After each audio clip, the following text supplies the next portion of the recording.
Nós vamos abordar os temas que marcam cada uma das candidaturas.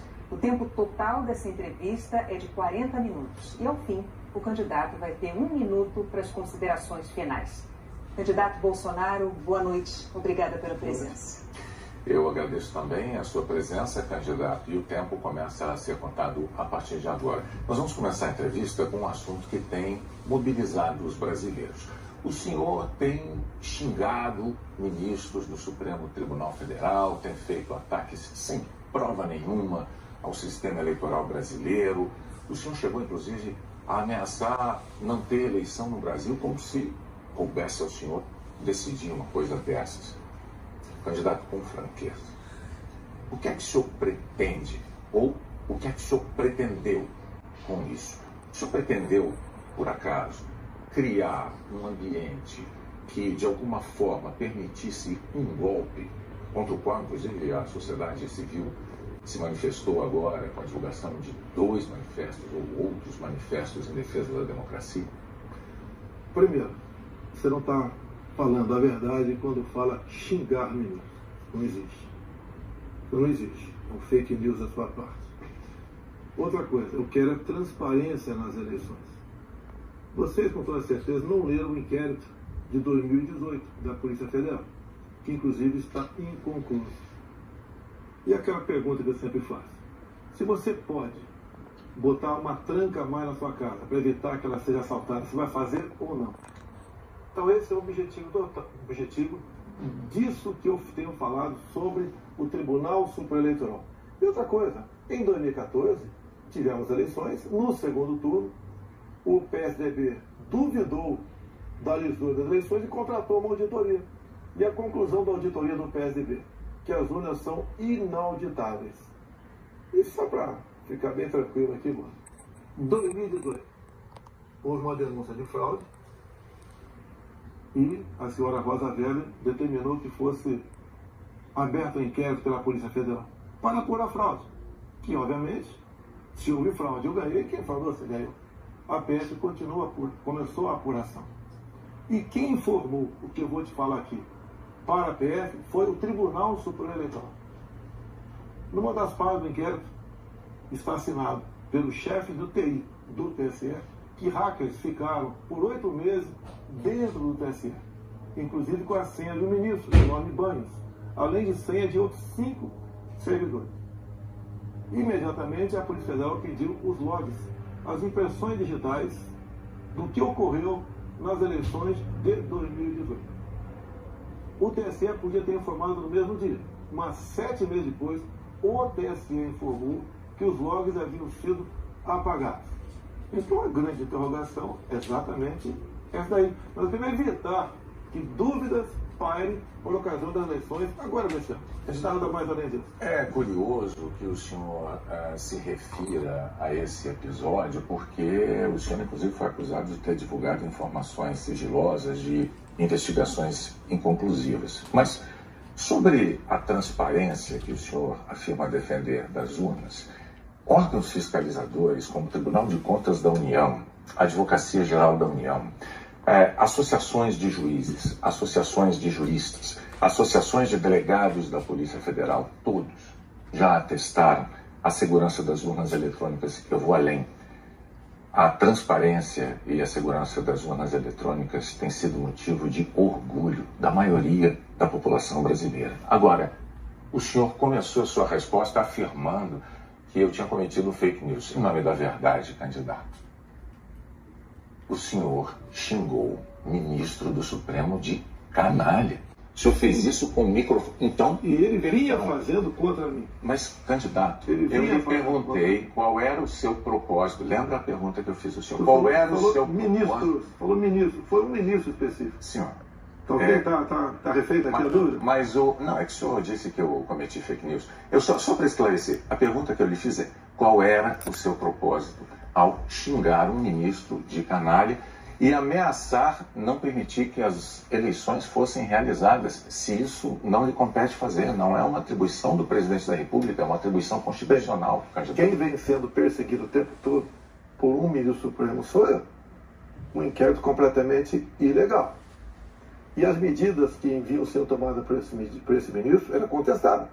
Lá atrás, inclusive, a procuradora Raquel Dodge deu um parecer para que esse inquérito deixasse de existir. E continua existindo. A temperatura subiu. Hoje em dia, pelo que tudo indica, está pacificado. Espero que seja uma página virada. Até você deve ter visto, por ocasião da posse do senhor Alexandre de Moraes, um certo contato amistoso nosso lá. E pelo que tudo indica, está pacificado. E quem vai decidir essa questão de transparência ou não serão, em parte, as Forças Armadas que foram convidadas a participar da Comissão de Transparência Eleitoral. As Forças Armadas são uma das partes, né, desse grupo que analisa a segurança. A grande questão não é nem a presença das Forças Armadas, candidato. A grande questão que se dá é que o senhor se coloca como patrono das Forças Armadas e a forma como o senhor ataca o sistema eleitoral é que causa ruído e que causa uma certa intranquilidade. Teremos eleições, o ministro Alexandre de Moraes acabou de assumir. Amanhã ele tem um encontro, pelo que me parece, um encontro com o ministro da Defesa para tratar desse assunto sobre transparência eleitoral. Tenho certeza que o ministro Alexandre de Moraes vai conversar e chegar a bom termo essa questão de eleições. Agora, precisei provocar para que chegasse a esse ponto. Pode ter certeza que vão ter eleições limpas e transparência no corrente ano. O senhor costuma dizer que defende a liberdade, mas a impressão que dá quando a gente vê manifestações de apoiadores seus é de que nem todos têm a mesma percepção daquilo que o senhor defende, porque é muito comum vermos apoiadores seus defendendo medidas absolutamente inconstitucionais, fechamento do Congresso, fechamento do Supremo Tribunal Federal, golpe militar, intervenção militar com Bolsonaro, essas coisas são ditas. Inclusive tem uma frase que é muito ouvida também nessas manifestações por parte desses grupos que é: eu autorizo. No entanto, o senhor não os desautoriza, candidato. Isso não é uma sinalização ruim dessa parcela de apoiadores? Você vê as manifestações nossas sem qualquer ruído, uma lata de lixo sequer virada nas ruas. Eu considero como liberdade de expressão. Essas, artigo 142. O que é artigo 142? É um artigo da Constituição, que eu não entendo a maneira como alguns pouquíssimos entendem. Quando alguns falam em fechar o Congresso, é liberdade de expressão deles, eu não levo para esse lado. Tá? E para mim isso aí faz parte da democracia. Eu não posso eu ameaçar fechar o Congresso. Isso, ou o Supremo Tribunal Federal. Então, Bonner, eu não vejo nada demais, vejo como liberdade de expressão, como alguns falam em AI-5, nem existe mais AI-5. Você querer punir alguém por ter levantado uma faixinha no meio da multidão AI-5, bom, isso aí é uma coisa que, no meu entender, não leva a lugar nenhum. Agora, o outro lado... Eu não quero interromper, mas é que o senhor disse algo muito... Perdão, candidato. O senhor disse algo muito importante ainda há pouco. O senhor disse, referindo-se ao ministro Alexandre de Moraes, que teremos eleições, elas serão limpas, etc. Com o intuito de tirar esse estresse, tirar a intranquilidade desse momento eleitoral do Brasil. O senhor não quer aproveitar essa oportunidade diante de milhões de brasileiros para assumir um compromisso eloquente de que vai respeitar o resultado das urnas, seja ele qual for? Seja qual for, eleições limpas devem e têm que ser respeitadas. O senhor vai respeitar... Limpas e transparentes têm que ser respeitadas. Está atestado que as eleições brasileiras são limpas e são transparentes e que as urnas são auditáveis. Isto posto, eu lhe pergunto mais uma vez. O senhor vai assumir um compromisso diante de milhões de brasileiros de respeitar o resultado das urnas e estimular os seus seguidores a fazer o mesmo, candidato? Serão respeitados os resultados das urnas desde que as eleições sejam limpas e transparentes. Como você disse que são auditáveis, em 2014 não aconteceu isso. Mas tudo bem. Vamos botar um ponto final nisso? O senhor vai botar um ponto final? Vamos para outra pergunta, outro assunto. Então, vamos respeitar os nós temos uma declaração importante do candidato Bolsonaro assumindo publicamente o respeito ao resultado das urnas de outubro. Renata. Pandemia, candidato. Nos momentos mais dramáticos, o senhor imitou pacientes de Covid com falta de ar. Sobre as mortes, o senhor disse, e daí? Eu não sou coveiro? O senhor estimulou o uso e usou dinheiro público para comprar medicamento comprovadamente ineficaz contra a Covid. O senhor desestimulou a vacinação. O senhor não teme ser responsabilizado, senão pelos eleitores, pela história? Olha, nós compramos mais de 500 milhões de doses de vacina. Só não se vacinou quem não quis. Eu acho que vocês dois se vacinaram. Comprada por mim. E em tempo bem mais rápido que outros países, que isso não tinha no mercado. Não poderia eu, num primeiro momento, por exemplo, falar que devíamos assinar certos contratos, como por exemplo com a Pfizer, onde a Pfizer não garantia a entrega da vacina. A primeira vacina no mundo foi dada em dezembro de 2020. E em janeiro, nós já estávamos vacinando no Brasil. Então fizemos a nossa parte. E o grande erro disso tudo foi um trabalho forte da grande mídia, entre eles a Globo, desestimulando os médicos a fazerem o tratamento precoce. Que isso é conhecido como uma liberdade do médico. Quando algo é desconhecido, como até hoje é desconhecido ainda os efeitos possíveis, efeitos colaterais da vacina, desaconselhar, inibir, ameaçar, caçar o registro de médicos. Isso que foi errado feito durante a pandemia. Mas, candidato, o senhor desestimulou a vacinação. O senhor não tem nada a ver com liberdade. O senhor chegou a dizer que quem tomasse a vacina poderia virar jacaré. Mas o senhor associou a vacinação ao vírus da AIDS. E mais, quanto às vacinas, a Pfizer esperou 93 dias por uma resposta quando a empresa procurou o governo para tratar de vacina. A Coronavac, o senhor desautorizou o ministro e chegou a suspender a compra da vacina. Não houve suspensão da minha parte. A questão da Pfizer. No contrato da Pfizer estava escrito: não nos responsabilizamos por qualquer efeito colateral. Outra coisa, a Pfizer não apresentou quais seriam os possíveis efeitos colaterais. Eu usei uma figura de linguagem. Jacaré. Figura de linguagem? Sim. Você acha que é o caso de brincadeira? Não é brincadeira isso. Isso faz parte da literatura portuguesa. Então, brincadeira é, num momento difícil para o Brasil, a imprensa desautorizar os médicos pela sua liberdade de clinicar. Esse foi o grande problema. E outra coisa, eu não errei nada do que eu falei. Eu falei no início da pandemia que nós devíamos tratar dos idosos, pessoas com comorbidade, e o resto da população trabalhar. Isso eu falei. E não errei. Hoje, muitos países já falam que o lockdown foi um erro, que as pessoas se contaminavam muito mais em casa do que nas ruas. E outra coisa, se falava em fazer o que o lockdown? Lockdown 1 mês, 2 meses no máximo para achatar a curva. Durou mais de um ano o lockdown. E até hoje continua gente falecendo por Covid. Ou seja, o lockdown serviu sim para atrapalhar a nossa economia e contaminar mais pessoas ainda em casa. Candidato, mas as medidas socioeconômicas importantíssimas, elas foram adotadas por governos no mundo inteiro justamente para sustentar o fique em casa no pico da pandemia, fique em casa se puder. Para que as pessoas pudessem proteger a própria vida e ao mesmo tempo receber um amparo econômico. Para evitar o colapso dos hospitais, aliás, como nós vimos em Manaus.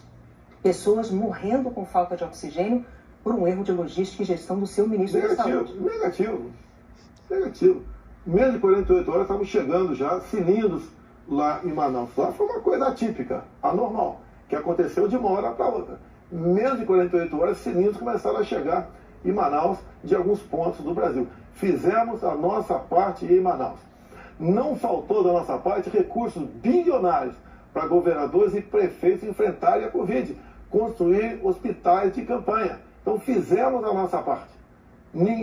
Raro país do mundo que fez algo melhor do que nós fizemos.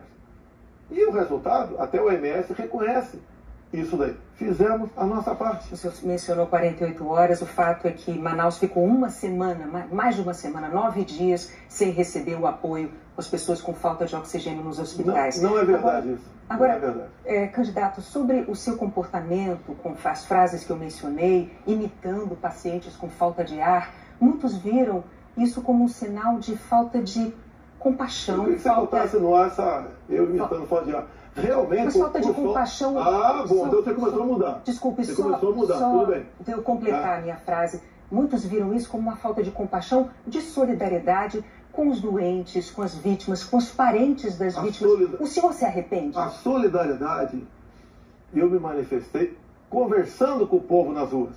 visitando a periferia de Brasília, vendo pessoas humildes que foram obrigadas a ficar em casa sem ter um só apoio do governador ou prefeito. Isso que aconteceu. E nós fizemos exatamente o quê? Demos o auxílio emergencial imediatamente. 68 milhões de pessoas humildes começaram a receber o auxílio emergencial. Eles estavam condenados a morrer de fome dentro de casa. Isso não se arrepende das declarações? Ou ir para a rua, fazer o que não queriam. Poderiam ter um caos na rua, caos porque pessoas com fome iam para a rua. Criamos imediatamente o auxílio emergencial. Fizemos a nossa parte. Demos tanto dinheiro para governadores e prefeitos que a gente não tem notícia de eles terem atrasado, foi de pagamento ou até mesmo 13º. E quando tivemos a oportunidade de investigar fraudes, aquela CPI do circo feita por Renan Calheiros, Omar Aziz e Randolfo Rodrigues, não quiseram investigar os desvios de recursos enviados para 9 governadores do Nordeste. Fizemos a nossa parte e tratei com muita seriedade essa questão. Agora, não adotei o politicamente correto. Não estimulei. Inclusive, o que eu falei é que quando foi decidido o que era essencial, o trabalho essencial, eu falei, deve ser todo aquele necessário para o homem ou a mulher levar o pão para dentro de casa. A própria MS concordou comigo nessa Então o senhor chama isso de politicamente incorreto? O senhor não se arrepende do seu comportamento, das frases que fez, imitando pessoas com falta de ar, como solidariedade com as famílias? Você acabou de falar que eu não imitei a falta de ar e voltou a falar em falta de ar novamente. Você voltou a falar em falta de ar novamente. 700 mil mortos. A minha pergunta é muito específica. O senhor se arrepende? Lamento as mortes.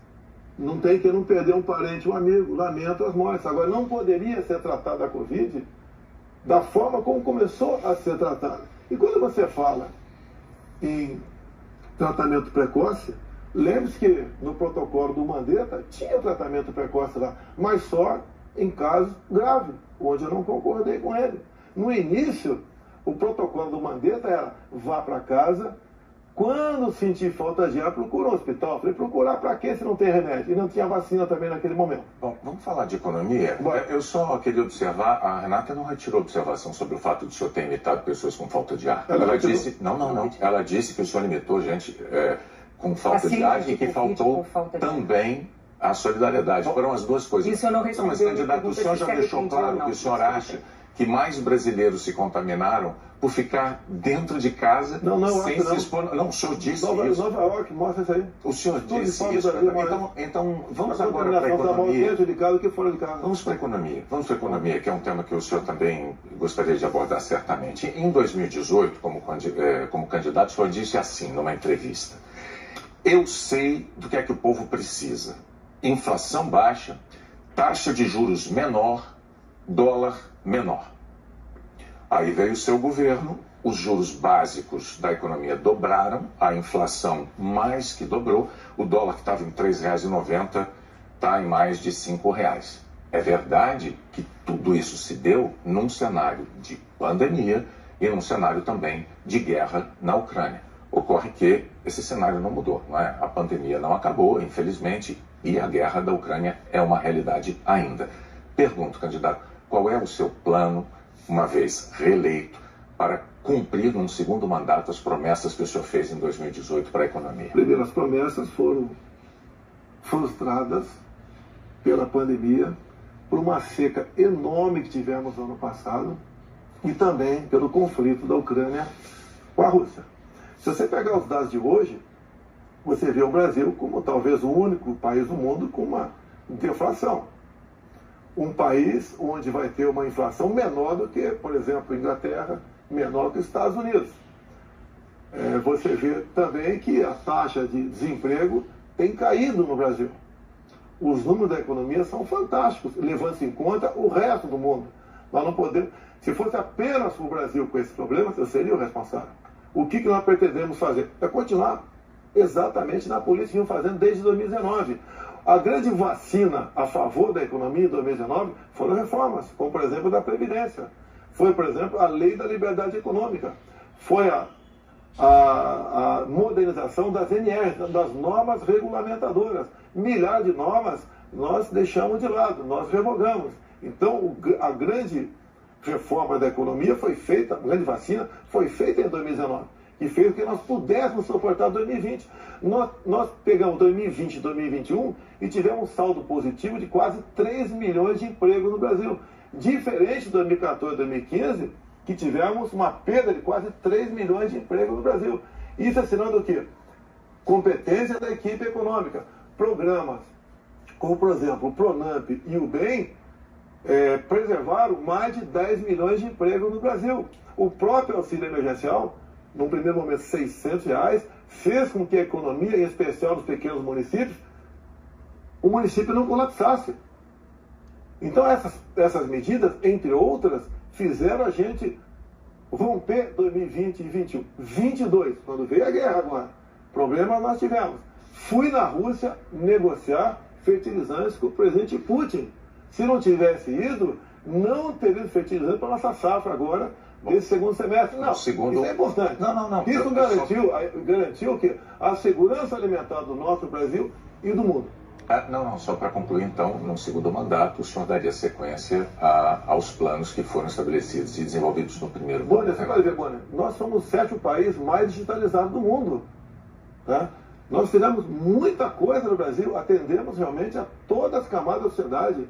Só agora, na questão do IPI, a proposta do Paulo Guedes, que está parada no Supremo Tribunal Federal, nós pretendemos diminuir impostos de 4 mil produtos em 35% de IPI. Para o segundo mandato. Não, nesse agora. É que a proposta parou no Supremo Tribunal Federal. Há semanas. Agora, senhores, para que a gente possa abordar... Isso começou há 2 meses a redução disso aí, não foi de agora. Para que nós possamos abordar nessa entrevista o maior número de temas, vamos prosseguir, vou falar sobre meio ambiente. Em 2020, o seu então ministro do Meio Ambiente, Ricardo Salles, disse que era para aproveitar que a imprensa toda estava focada na cobertura da pandemia para ir desregulamentando as leis ambientais, o que ele chamou de passando a boiada. Fato é que, no seu governo, a taxa anual de desmatamento da Amazônia deu um salto, é a maior em 15 anos. O senhor continua apoiando essa política de desregulamentação? Olha, você tem que pensar que na Amazônia você tem quase 30 milhões de habitantes lá. Tem 30 milhões de brasileiros na Amazônia. Primeira preocupação é essa. Outra, qualquer propriedade lá tem que preservar 80% e pode usufruir de 20%. Eu tentei, nos primeiros 2 anos de mandato, fazer a regulação fundiária, para saber, por exemplo, qualquer local desmatado ou com foco de calor, de quem é o CPF daquela propriedade. O presidente da Câmara não colaborou para botar essa proposta avante. Agora, quando se fala em Amazônia, por que não se fala também agora na França, que há mais de 30 dias está pegando fogo? A mesma coisa está pegando fogo na Espanha e Portugal. Califórnia pega fogo todo ano. No Brasil, infelizmente, não é diferente. Acontece. Grande parte disso aí, alguma parte disso aí é criminoso, sei disso. Outra parte não é criminoso. É o ribeirinho que toca fogo ali na sua pequena... Uma coisa é incêndio natural, outra coisa é o desmatamento. Mas tem incêndio... O Pantanal Sul-Mato-Grossense é comum pegar fogo de forma espontânea. Agora, candidato, a favor das críticas dos especialistas à sua política ambiental, tem os números. No seu governo, a taxa anual de desmatamento da Amazônia saltou de 7.500 km² em 2018 para 13 mil ano passado. O levantamento do MAP Biomas mostrou que 97% dos alertas de desmatamento emitidos desde 2019 não foram fiscalizados pelos órgãos responsáveis, 97%. Especialistas dizem que quando o senhor desautoriza, por exemplo, a destruição de equipamentos pelos órgãos fiscalizadores, ou quando o senhor desmonta órgãos como o IBAMA, o senhor está passando uma mensagem de incentivo a quem desmata ou garimpo ilegal. Primeira coisa, a destruição, como dá em lei, é se você não puder retirar o equipamento daquele local. O que vinha acontecendo, e ainda vem, infelizmente, é que o material pode ser retirado do local, porque se chegou lá, pode ser retirado. E há o abuso de uma parte. E como eu disse para você, tem locais... De qual parte? Tem locais na Amazônia ali que é permitido. Mas desculpa, eu não entendi. Abuso de qual parte do órgão fiscalizador? Sim, por parte do IBAMA. Por que, candidato? O que seria um Mas o seguinte, o que diz a lei? Na defesa da floresta. O que diz a lei? Um trator, por exemplo, você tem que tocar fogo se não puder retirar daquele local. O que muitas vezes o pessoal do IBAMA faz? Toca fogo mesmo podendo retirar o material de lá. Mas a quem interessa defender a posse de um trator utilizado para derrubar árvores na Amazônia, candidato? Mas não está derrubando árvores na Amazônia, está derrubando em áreas, muitas vezes, Mas a lei não fala se o local é permitido ou não. A quem a lei, interessa, candidato? A lei não fala. Tem sido destruído, tem sido destruído. A minha orientação é cumprir a lei. Nada mais a lei. E os órgãos fiscalizadores... Olha só, a Amazônia é do tamanho da Europa Ocidental. Ali dentro da Amazônia cabe uma Alemanha, cabe uma França, cabe uma Itália, cabe um Portugal, cabe um montão de países. Você pensa que fiscalizar, evitar que pegue fogo Mas só assim, para vamos lá? entender, então, sobre a desautorização dos órgãos fiscalizadores para destruir equipamento apreendido. Não desautoriza, mando cumprir a lei. A lei fala que se o material puder ser retirado de lá, assim como entrou, não é para ser destruído. Mas com que propósito mesmo? Eu não entendi. Cumprir a lei. Propõe, cumprir a lei. Faz lá dentro, eu tenho aqui uma aspas. Tem quase 30 milhões de pessoas que têm que sobreviver. Eu tenho aqui uma aspas que o senhor disse que não é para queimar nada, maquinário nem trator. Mas vamos adiante, o fato é que sobre o meio ambiente, em 2018, o mundo tinha uma visão sobre o compromisso ambiental do Brasil. Hoje, o mundo vê o Brasil como um destruidor de florestas. Num segundo mandato, o que o senhor vai fazer para mudar essa imagem? Primeiramente, destruidor de floresta. É uma mentira. Ninguém quer destruir floresta, né, por livre e espontânea vontade. O acordo Mercosul-União Europeia estava travado. Com os problemas agora da guerra, Ucrânia, Rússia, a União Europeia quer acelerar o acordo conosco para o Mercosul. Dizer mais, a Alemanha está usando combustíveis fósseis. Por quê? Se eram os países que diziam que nós devíamos cada vez mais buscar aí energia limpa. Concordo com ele. Mas a realidade é outra completamente diferente. Não é a realidade aquilo que aquilo que a gente acha que deve ser. É o que tem que ser. Países da Europa já estão em contato conosco, por exemplo, atrás do hidrogênio verde. O Brasil será uma grande potência fornecedora de energia hidrogênio verde. Como já temos acertado, né, no limite máximo, temos até o equivalente a 50 Itaipus na costa do Nordeste. E nós vamos exportar esse hidrogênio verde para a Europa toda. Ou seja, o Brasil é exemplo para o mundo. Você pega, está na minha frente por coincidência aqui, por exemplo, as áreas reservadas em países outros para a agricultura, não é pecuária, é agricultura. Somente a União Europeia é de 45% a 65%. Você pega países como a Alemanha, 56% para a agricultura. Você pega o Reino Unido, 63% para a agricultura. O Brasil preserva 2/3, 66% da sua área verde. O Brasil não merece ser atacado dessa forma. Porque, no fundo, há um interesse no agronegócio. É deixar o Brasil de lado. Agora, cada vez mais o mundo vê, uma própria presidente do OMC disse, há 2 meses, 3 meses atrás, disse o quê? Que o mundo sem o agronegócio do Brasil passa fome. Ou seja, a realidade está aí. Vamos ver se o Brasil consegue mudar essa imagem. Vamos tentar mudar, sim. Bom, vamos falar de política agora, candidato. Muito importante isso agora. Está também nas atenções por motivos claros. Em 2018, o senhor candidato à presidência, o senhor se apresentava como o candidato da antipolítica e o candidato contra o Centrão. Na convenção do seu partido, o general Heleno chegou a cantar, se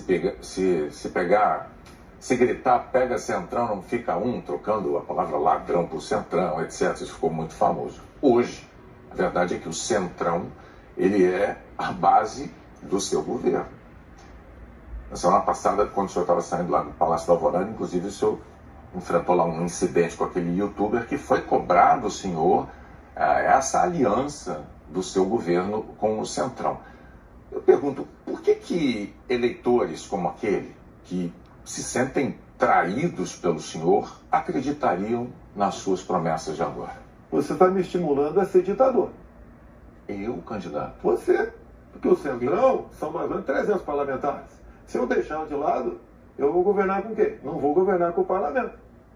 Então você está me estimulando a ser um ditador. São 513 deputados. 300 são de partidos de centro, pejorativamente chamados de Centrão. O lado de lá, os 200 que sobram, o pessoal do PT, PCdoB, PSOL, Rede. Não dá para você conversar com eles. Até eles não teriam número suficiente para aprovar sequer um projeto de lei comum.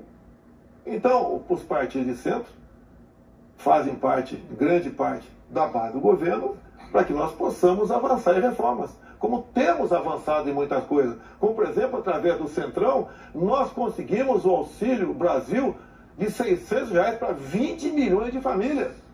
Dá para imaginar isso? E olha só, os partidos de esquerda votaram contra o parcelamento dos precatórios, que era condição para a gente dar lá atrás R$400 de Auxílio Brasil para esses mais necessitados. Então o PT votou contra o Auxílio Brasil de 400. Não, votou contra a questão dos precatórios. Parcelamento, porque sem parcelamento você não tem como conseguir recurso no orçamento para pagar os 400. Assim como agora o PT também votou contra, tá?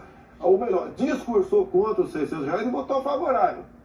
A questão política dele. Assim como a questão de poucos meses, para diminuir o preço da gasolina no Brasil, todos os senadores do PT votaram contra a redução do semestre no Senado. Agora vamos lá, candidato. Agora, como é que eu vou trabalhar com o parlamento sem os partidos de centro? Mas a questão, o senhor disse que eu estou estimulando o senhor a ser Está ditador. estimulando, sim. Por favor, candidato. Não, longe de mim, não, eu não estimulei nada. É que a questão é a seguinte.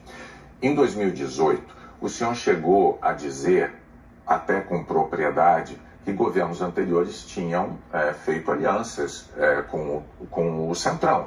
Mas o senhor disse criticamente que esses governos anteriores tinham feito nomeações com interesse político partidário e que isso tinha tudo para dar errado. O senhor chegou até a concluir assim: por isso eu não integro o Centrão. Mas recentemente, há dias, o senhor, com muita naturalidade, disse assim: eu sempre fui do Centrão, eu vim do Centrão. Aí eu tenho que perguntar ao candidato, em nome da clareza para os eleitores, em qual dessas duas afirmações o eleitor deve acreditar? O senhor sempre foi do Centrão? Ou o senhor, como disse em 2018, diz: eu nunca fui do Centrão por esse motivo? No meu tempo não era Centrão, não existia Centrão. Como assim? No meu tempo, esses partidos que eu já integrei não eram tidos como partido central. Agora, o importante, nós estamos num governo sem corrupção. Eu indiquei ministros pelo critério técnico. Eu não aceitei pressões de lugar nenhum para escalar ministro. Qual governo teria o ministro padrão Tarcísio de Freitas na infraestrutura? Padrão Marcos Pontes na ciência e tecnologia? Padrão a Tereza Cristina na agricultura? Padrão Gilson Machado no turismo, uma pessoa desconhecida até chegar no meu governo. Padrão Onick Lorenzoni, que eu considero como um coringa meu. Padrão Braga Neto, que esteve na defesa. Ou seja, padrão Salles, uma pessoa excepcional. Padrão atualmente o ministro Juca, do meio ambiente. Então essas pessoas que deram o impulsionamento ao governo. Estamos governando com competência e sem corrupção, porque não tem indicação política para esse ministério. Vários ministros, então, aproveitando a deixa, eu vou falar de um tema importantíssimo para o futuro do Brasil, que é a educação. No seu governo, o senhor indicou 5 ministros diferentes.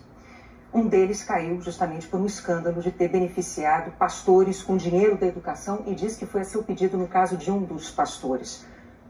Qual é a dificuldade de escolher um bom ministro da educação? Por muitas vezes, depois que a pessoa chega, a gente vê que ela não leva jeito para aquilo.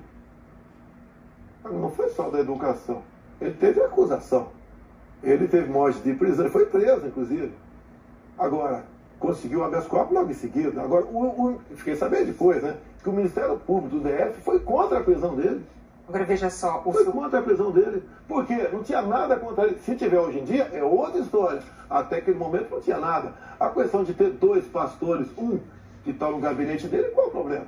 Agora, se ele faz besteira, e se essa pessoa... Agora, nós começamos a investigar o caso dos pastores. Não foi a Polícia Federal. Nós começamos a investigar com a CGU. Agora, só na área da educação, o primeiro-ministro escolhido pelo senhor caiu depois de 3 meses porque, por causa de um escândalo, pediu que professores gravassem slogans de campanha seu. O segundo ministro praticamente fugiu do Brasil depois de ter insultado ministros do Supremo. O terceiro ministro nem chegou a assumir porque maquiou o próprio currículo. O quarto ministro é envolvido num escândalo de corrupção. Quais são os critérios que o senhor usa para escolher um ministro de uma área tão vital para o futuro do país? As pessoas se revelam quando chegam. Atualmente, eu tenho um excelente ministro da Educação. Acontece, igual um casamento, muitas vezes. Mas você concorda que essa alta rotatividade prejudica? O ideal era não ter vários... o ideal era não ter rotatividade nenhuma, mas acontece. Outros ministros foram trocados também. Bom, por vários motivos. Agora, depois desse escândalo do MEC... Que escândalo do MEC, Boni? A saída do ministro... A saída é escândalo, MEC? Não é escandaloso, candidato. Um ministro destinar dinheiro da educação para 2 pastores, dizendo que o presidente da República indicou um deles. Cadê o duto cadê o duto do dinheiro vazando ali? Cadê o dinheiro? Cadê o dinheiro aparecendo? Você não sabe? E está me acusando? Está acusando o Milton por isso? O senhor tem todo o direito de achar que não foi um escândalo. Nós vamos adiante. Depois do caso do ministro Milton Ribeiro no MEC, o senhor atenuou um pouco o seu discurso de que não havia corrupção no seu governo. Antes não tinha corrupção. Hoje, o senhor diz que os casos pipocam. Os casos pipocam de corrupção no seu governo. Bom, ao mesmo tempo, vão se acumulando denúncias de interferências suas na Polícia Federal, que é um órgão de Estado, não é um órgão de governo, e um órgão de Estado que o senhor prometeu prestigiar. Como é que o senhor explica para o eleitor essa mudança da sua postura da eleição de 2018 para cá, candidato? Primeiramente, quem me acusou de interferência da PF foi o ex-ministro Sérgio Moro. Falou que a prova da interferência estava numa sessão reservada a nós. Bem, eu não queria, a sessão foi gravada, eu não tinha obrigação de entregar ali a fita. O senhor teve 4 diretores gerais da Polícia Federal eu não tinha obrigação de entregar a fita. Entreguei a fita. Foi revelado, até com muitos palavrões na reunião de ministros. Não acharam nada. O que acontece? Eu, quando entrego o ministério para alguém, eu dou o ministério para aquela pessoa agir. Tá? A Polícia Federal, com a saída do Sérgio Moro, melhorou e muito na apreensão de drogas, na apreensão de numerários, tá? Em operações, melhorou muito.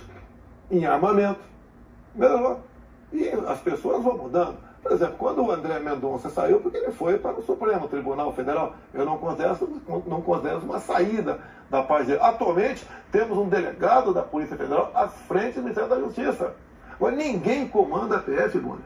Se pudesse comandar, o Lula teria comandado, a Dilma, o Temer, seja lá quem for. Ninguém consegue comandar a polícia dessa forma como você está falando. É que a Associação dos Delegados da Polícia Federal divulgou recentemente um documento com críticas, né?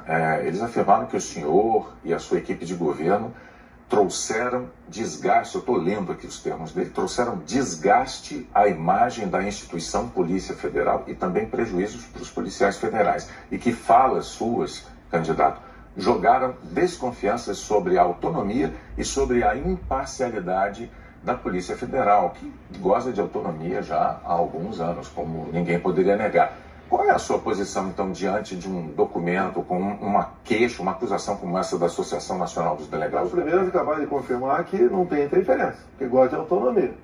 Outra coisa, eles acabaram de mostrar para mim que não tem interferência, gosta de autonomia. Eles dizem que o senhor jogou, as suas palavras jogaram desconfiança sobre a autonomia da PF. Não. Acabaram de falar que eu estou certo, não tem interferência lá. Outra coisa, eles queriam uma reestruturação de carreira agora. Eu achei até justo. Mas outras categorias não concordavam com isso, sem serem beneficiadas também. E daí começou um movimento por parte de alguns delegados da PF, contrário à minha posição, que desagam numa nota como essa daí. Eu queria, inclusive, reestruturar a Polícia Rodoviária Federal, que era bem mais fácil, menos onerosa. Os delegados, essa mesma associação, não topou fazer isso aí. Então, está uma briga política, salarial, por trás disso. Candidato, o senhor agora tem 1 minuto para suas declarações finais. Pois é, passou rápido. Eu queria ficar algumas horas com vocês aí. Tá? Quando o senhor começar, a gente começa a contar o tempo. Vamos lá. O que eu tenho a falar para a população brasileira? Peguei o Brasil numa situação crítica, na questão ética, moral e econômica. Começamos a trabalhar. Tá? Fizemos muitas reformas em 2019. Infelizmente tivemos a Covid. Depois tivemos a guerra lá fora. Tá? Tivemos uma seca enorme. E nós fizemos todo o possível para que a população brasileira sofresse o menos possível. Isso nós fizemos. Hoje você nota o preço do combustível caiu assustadoramente, nada de canetada, com um trabalho nosso junto ao Parlamento brasileiro, conseguimos R$600 de Auxílio Brasil para 20 milhões de pessoas mais pobres, conseguimos a transposição do São Francisco, que estava parado desde 2012, levando água para o Nordeste. Nós pacificamos o MST, titulando terras pelo Brasil, e 90% dessa titulação foram para as mulheres. Criamos o PIX, tirando dinheiro de banqueiros, fazendo com que a população pudesse se transformar muitos em pequenos empresários, um PIX sem qualquer taxação em cima do PIX. Anistiamos 99% da dívida de 1 milhão de jovens junto ao FIES. Encerrou? Acabou. Muito obrigado aí, até a próxima. Renato, até a próxima. Candidato, mais uma vez, muito obrigado por ter vindo e por ter prestado esses esclarecimentos ao público telespectador, aos eleitores brasileiros.